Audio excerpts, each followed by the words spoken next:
నమస్తే, నేను Roja. Welcome to special debate. యుద్ధం పెను విధ్వంసం సృష్టించింది. ఇరు దేశాల్లో తీవ్ర నష్టాన్ని మిగిల్చింది. ఎన్నో కుటుంబాల్లో విషాదాన్ని నింపింది. ఆర్థికంగా చతికిల పడేలా చేసింది. అందుకే పునర్నిర్మాణంపై ఇరాన్ దృష్టి సారించింది. అమెరికా పెట్టిన అన్ని షరతులకు ఓకే అంటూనే కొత్త మెలిక పెట్టింది. టోల్ కాదు అంటూనే ఫీజు వసూలుకు రంగం సిద్ధం చేస్తోంది. లోటు బడ్జెట్ను భర్తీ చేసుకునేందుకు కొత్త ఎత్తుగడ వేస్తోంది. హార్మోజ్ ఫీజుపై ఇవాల్టి స్పెషల్ డిబేట్.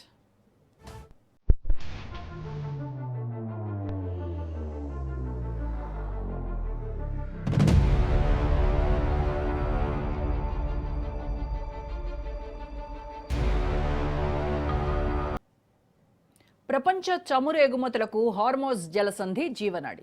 కేవలం 33 కిలోమీటర్ల వెడల్పు ఉండే జలమార్గం ఇప్పుడు యుద్ధక్షేత్రంగా మారింది. ఏ క్షణంలో ఏ చిన్న నిప్పురవ్వ రాజుకున్న గ్లోబల్ ఎకానమీ కుప్పకూలిపోయేంత ఉత్కంఠ నెలకొంది. తాజాగా హార్మోజ్ విషయంలో ఇరాన్ మెలిక పెట్టింది. టోల్ ఉండదు అని అమెరికా అధ్యక్షుడు డొనాల్డ్ ట్రంప్ ప్రకటించగా కొంత సర్వీస్ ఛార్జిగా వసూలు చేస్తామని టెహ్రాన్ చెప్తోంది. ఆ ఛార్జీల విషయాన్ని ఇరాన్ విదేశాంగ శాఖ ప్రతినిధి ఇస్మాయిల్ వెల్లడించారు. నౌకలు హార్మోజ్లో ప్రయాణిస్తున్నందుకు ట్రాన్సిట్ టోల్ వసూలు చేయబోము.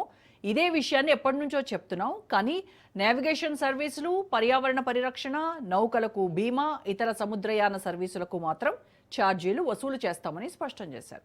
అలాగే యుద్ధం ముగించేందుకు ఒక ఒప్పందానికి వచ్చినప్పటికీ అమెరికాను విశ్వసించలేమన్నారు.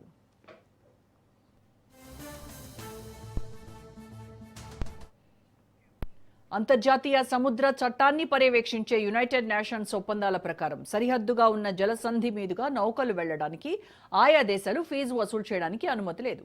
అయితే పైలటింగ్, టగ్గింగ్, పోర్ట్ సర్వీసులు అందిస్తే పరిమిత స్థాయిలో ఫీజు వసూలు చేసుకోవచ్చు. ఫీజు పేరిట ఏ దేశాన్ని లక్ష్యంగా చేసుకోకూడదు. జలసంధి సహజంగా ఏర్పడుతుంది. అలా కాకుండా తవ్వడం ద్వారా ఏర్పడిన కాలువలను జలసంధికి భిన్నంగా పరిగణిస్తారు. అదే సమయంలో అంతర్జాతీయ వాణిజ్యంలో కీలకమైన సూయజ్, పనామా కాలువల విషయంలో ఈజిప్ట్, పనామా దేశాలు కొంత రుసుము వసూలు చేయడానికి అనుమతి ఉంది. సూయజ్కు ఈజిప్ట్ కొంత భూమి ఇవ్వడం వల్లే ఆ అనుమతి లభించింది. సుంకాలు విధిస్తే హార్మోజ్లో యుద్ధానికి ముందున్న స్థితి ఎప్పటికీ తిరిగి రాకపోవచ్చనే ఆందోళన వ్యక్తమవుతోంది.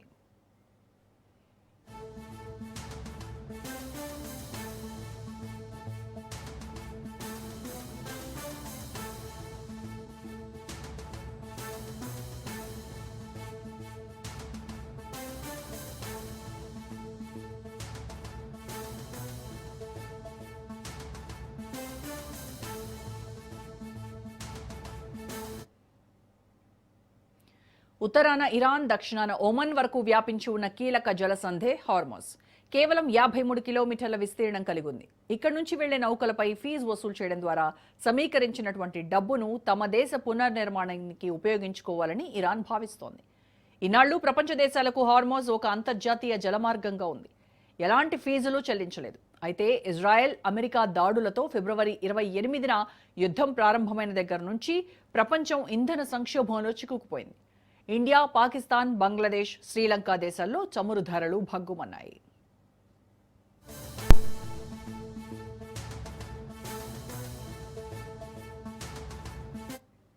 అనుకున్నట్లే అంతా ఓకే అయితే కొన్ని రోజుల్లోనే హార్మోజ్ జలసంధిలో చిక్కుకున్న నౌకలు విడుదల కానున్నాయి. ఇరాన్తో ఒప్పందం కుదురుతుందని, యుద్ధం త్వరగా ముగుస్తుందని ఇప్పటికే ట్రంప్ ప్రకటించారు.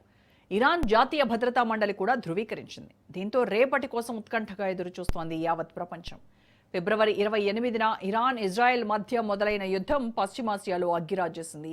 అమెరికా ఎంట్రీతో మిడిల్ ఈస్ట్ దేశాలు గజగజ వణికిపోయాయి. అప్పటి నుంచి ప్రపంచ దేశాలు ఇంధన సంక్షోభంతో కొట్టుమిట్టాడాయి. అనేక దేశాల్లో చమురు ధరలు ఆకాశానంటాయి. హార్మోజ్లో నౌకల రాకపోకలకు తీవ్ర అంతరాయం కలగడంతో ఆ ప్రభావం అన్ని చోట్ల పడింది.